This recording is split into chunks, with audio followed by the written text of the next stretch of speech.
मान्छे कालो भए अच्छा हुन्छ। अच्छा भएपछि भाइको यति हेरे गर्लफ्रेन्डले फोन गरेर धरक्कै भयो। धरक्कै भएको छ। हेलो गाइस, तपाईँहरूले सन्चै हुनुहुन्छ? म नि सन्चै छु। Good morning. म चाहिँ बिहान बिहान ट्युबको डाँडामा आएको छु। तर बिहान कति चोरको घाम लागेको छ है, पुरै छोड्नु घामले पोलेर गोरु मान्छे कालो भइसक्यो। यति बेलै कसले फोन गरे? गोरु मान्छे कालो भए अच्छा हुन्छ।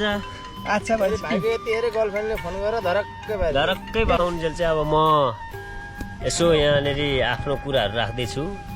डाँडामा आयो, अब यसरी बस्यो, अब हावा खायो, बस्यो, अब गफ काफ लडायो। यस्तै छ जिन्दगी हजुर, के गर्नु। अनि के छ तपाईँहरूको नयाँ ताजा यसो सुनाउनु होला हामीलाई पनि, हामी पनि यसो नयाँ तरिकाले। अब यहाँ दाई हुनुहुन्छ, दाई के छ? आरामै छ नि? एकदम ठिक छ भाइ मेरो। हो, कसरी चल्दैछ दिनहरू? एकदम आराम खुसियाली रमझमले राम्रो साथ चलिरहेको छ भनौँ न। ल ठिक छ ल हजुर, अब यस्तै तरिकाले चल्नु पर्यो। चलिरहेको छ, यसरी घुम्न आउन पाइएको छ घाममा दाजुभाइसँग। दाजुभाइसँग घुम्न आउनु पाइएको छ होइन, आनन्दले चिसो खाँदै घुम्दै। दुःख एकतिर, चिल अर्कोतिर, पीडा अर्कोतिर भुल्याउने, रमाइलो अर्कोतिर गर्ने। कि कसो दाइ?